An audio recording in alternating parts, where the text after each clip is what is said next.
Hello friends, welcome back to Manoj Calibo. போன வீடியோவில் Christmas related idioms and expressions கற்றுக்கிட்டோம். இந்த வீடியோவில் கிறிஸ்மஸ் ரிலேட்டட் vocabulary கற்றுக்கலாம். இன்றைக்கி நம்ம கற்றுக்க போகிற ஃபர்ஸ்ட் கிறிஸ்மஸ் vocabulary என்னென்னா advent. advent அப்படின்றத கிறிஸ்துவர்கள் தமிழில் திருவருகை காலம் அப்படின்னு சொல்லுவாங்க. இது வேறு ஒன்றும் கிடையாது, கிறிஸ்மஸுக்கு முன்னாடி உள்ள 4 வார காலகட்டத்தை தான் advent அப்படின்னு சொல்லலாம். So it is a period of time to prepare for the Christmas. White Christmas அன்னைக்கு பனி ரொம்ப அதிகமாக காணப்பட்டுச்சுன்னா அது ஒயிட் கிறிஸ்மஸ் அப்படின்னு சொல்லலாம். 25th of December நம்ம கிறிஸ்மஸ் டே அப்படின்னு சொல்லுவோம். கிறிஸ்மஸ் ஈவ்ன்றது கிறிஸ்மஸ் ஈவினிங் அப்படின்ற அர்த்தம் கிடையாது, கிறிஸ்மஸுக்கு முன்னாடி நாள் அப்படின்னு அர்த்தம்.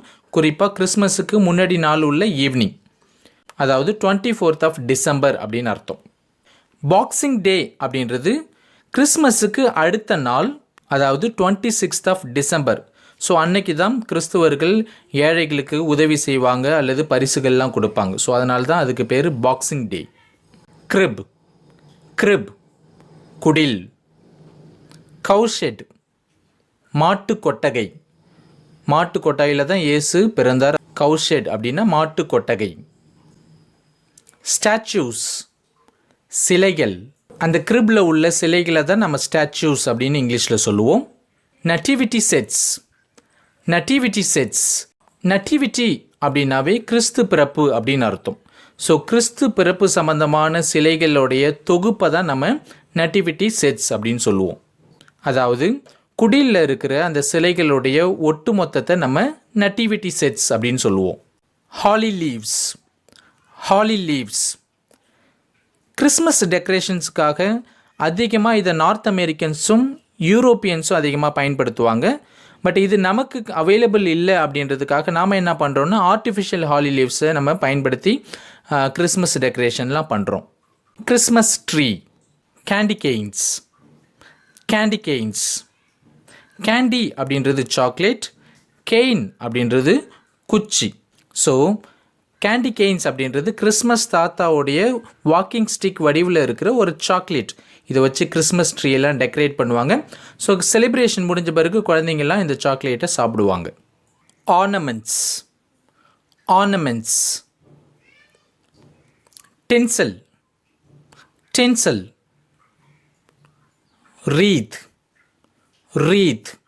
ரீத்ன்றது வேறு ஒன்றும் கிடையாது, மலர் வளையம். இதை கிறிஸ்மஸுக்கு முன்னாடி 4 வாரங்கள் அந்த அட்வென்ட் சீசன் இருக்கு இல்லையா, ஸோ ஒவ்வொரு வாரமும் இதை டெக்கரேட் பண்ணி முதல் வாரம் 1 கேண்டில் இதில் ஏற்றுவாங்க, 2வது வாரம் 2 கேண்டில், 3வது வாரம் 3 கேண்டில், 4வது வாரம் 4 கேண்டில் ஏற்றுவாங்க. ஸோ இதோடைய பேர் ரீத், தமிழில் மலர் வளையம். ஸ்டாக்கிங்ன்றது வேறு ஒன்றும் கிடையாது, நம்ம அணிகிற சாக்ஸ் போலியே இருக்கும் பார்க்குறதுக்கு. ஸோ இதை வச்சும் கிறிஸ்மஸ் ட்ரீலாம் டெக்கரேட் பண்ணுவாங்க. சாண்டா கிளாஸ் கிறிஸ்மஸ் தாத்தா ஓட்டுற அந்த வண்டிக்கு பேர் ஸ்லேய். அந்த வண்டியை இழுக்கிற அந்த 2 மிருகங்களுக்கு பேர் reindeer. Mistletoe. It is a kind of plant that has these white berries. Christmas சமயத்தில் பார்த்தீங்கன்னா கதவுகளுக்கு முன்னாடி அலங்காரத்துக்காக அல்லது அழகுக்காக தொங்க விடுவாங்க இந்த இலைகள். இந்த பெர்ரிஸ், ஒயிட் பெர்ரிஸ்லாம் பார்த்தீங்கன்னா இது அமைதி மற்றும் அன்பின் சின்னமாக கருதப்படுது.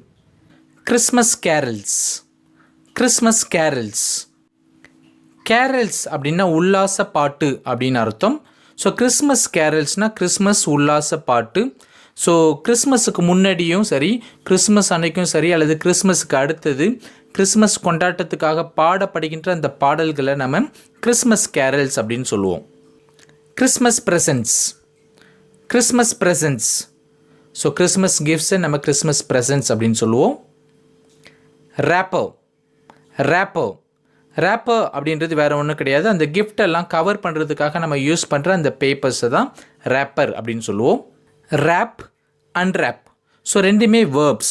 ஸோ கிஃப்ட்டை மற்றவங்களுக்கு கொடுக்கறதுக்கு முன்னாடி அதை நம்ம கவர் பண்ணுவோம் இல்லையா, பேப்பர் போட்டு ரேப்பர் போட்டு கவர் பண்ணுவோம். ஸோ அதுக்கு நம்ம ரேப்ன்ற வேர்பை பயன்படுத்தலாம். For example wrap the gift அப்படின்னு சொல்லலாம்.